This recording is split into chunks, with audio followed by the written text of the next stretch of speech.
Alright, you guys, here is a video on workspace efficiency, also known as strike zoning. I have a little document made up I made a while back. This is my old workspace. I'll go over it for you. And just like every video, I will have these timestamped. So, if you don't have time for the full video, you can skip around to the key parts. But let's see right here. Cone of vision. Define. Cone of vision is a term that can have different meanings.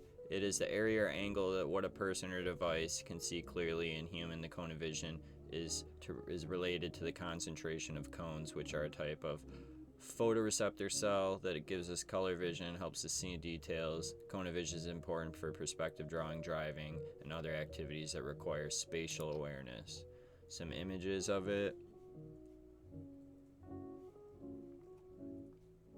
So, one example are race car drivers, pilots, all different kinds. Even in video games, you notice your heads-up display is in real life it's on their visor. If in the game, it's right in the corner, and that's there for convenience, so you can see it easier. A pilot or a race car driver doesn't have to look down at his dash if it's on his helmet or directly in front of him. So it saves milliseconds, but milliseconds add up, and as a scalper, this is very important. So I'm gonna start from the top really quick.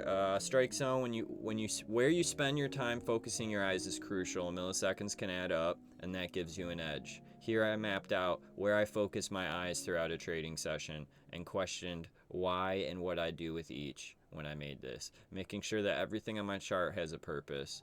Everything is placed in a specific spot, sized to it, and colored to be able to recognize the data in my eyes, the strike zone, and be the most efficient. I'm sure I'll miss some, so I'll have to come back and add more down the road. So this is everything I look at on my chart. I have 30-second chart here. Well, used to on this setup, I had a 30-second chart, 5-minute, 3-second with a DOM, and a 1-minute. I would be focused on the DOM, so I cared about the stack, the price, the spread, and the orders coming in. The tape, I cared about what the recent data of this chart looked like, the recent data of this chart, the pace of the tape, the recent data of this chart, the volume, the tick, nicey tick, and then the data of this chart, as well as the volume profile.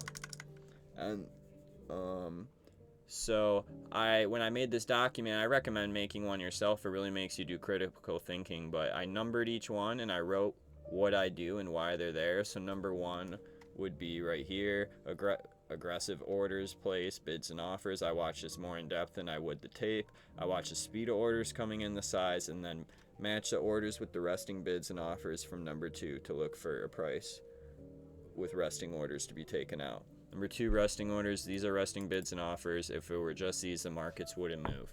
That's why the inside columns, number 1, are so crucial. I gauge how strong or weak the resting bids and offers are. If one's taken out or opposing orders come in, I look to see if there are reloading orders on that price level. This is where and how I can spot absorption or icebergs, and also see how strong a level may be. I also look for resting orders to get pulled and go away if price starts to move in its direction. The less orders there, and the more they get pulled, the less live market orders are needed to break it. And that's these 2 columns, market orders. Time and sales right here is the tape. Mainly just watch the speed of it and its color for the bid or ask side, as well as pink for below bid, purple for above asks for sweeps. On the second tape, that's 33 lots and more. I used to use a 93 lot or more to scan for block trades, but the book's so thin now, most funds are chopping up their blocks into a bunch of 1 lots, and they machine gun them. Right here, the pull stack total. I reference this to quickly gauge how stacked or thin a bid or offer side is. If the offer has 1,000 stacked and the bid is 200 or even negative 100, it means it will take very little market sales to make it move down and a boatload to make it move upwards. Once I see a stack leaning one way, I quickly look for orders to come in on the opposing side. 5, price, I don't need to talk about that. 6, the pace of tape, look for speed. So yeah, here I say every single little thing I do, even, you know, my levels, volume, what I look for, everything. So this is what your cone of vision is. And I'm going to do this all over for you guys. So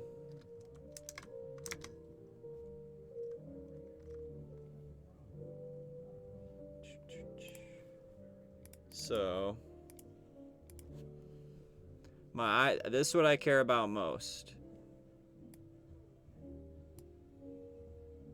This is where I'm focused on the 2 resting orders and any market orders coming in, the price. I'm focused on this, the most recent data here. Those are the most common, as well as this. But just for cone of vision purposes, this is where my eyes are focused. It's dead center for a reason. Actually, I'm going to redraw that. So when you look straight, you're focused on something. And the further out you get, the blurrier your peripherals get. So I'm going to keep drawing rings.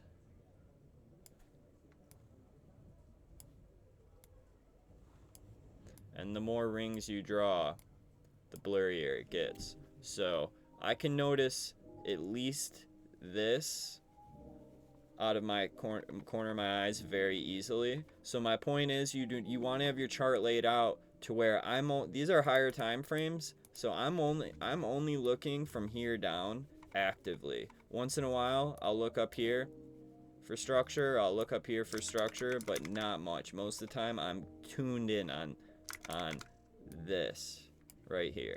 That's all I care about is this, and this. And then every minute or a couple times every 5 minutes, I look up here for a setup.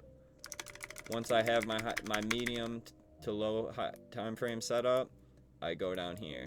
And then my side monitors are all high time frames to where I only check those every 10 minutes, maybe 5 minutes, and it's just a peak. So this is what I am actively watching. And so when your eyes are focused in this circle, each time you expand out, it gets blurrier and blurrier. Right here will be very blurry if you're focused in on here. But if you focus in on here, you'll probably be able to see this good. So I'm focused here most of the time, and then I'll quickly glance over here, and then I get to see this chunk, and then come back. And then if I want to see more, I'll glance over here real quick, and that's just a quick, less than a full second movement of my eyes back and forth. Same with up here. Boom, boom, boom, boom. And you guys might think I'm crazy, but that all adds up. We're out here trading against robots. So, and I explained it here. Below the smallest red circle is where my eyes are focused. On the spread of the DOM, this is my cone of vision. As each circle gets bigger, while you're focused on the center point, it will get more blurry. That is the strike zone. The biggest red circle highlights where my eyes are looking the majority of the time. So that's the strike zone in a nutshell. I'm just going to scroll through this really slow so you guys can screenshot it if you feel like it. But yeah, here's another little niche thing no one really talks about. And, when I wish someone told me it when I was a new trader. So hope you guys enjoy, and look forward to the next video. You guys have a good day. Thanks.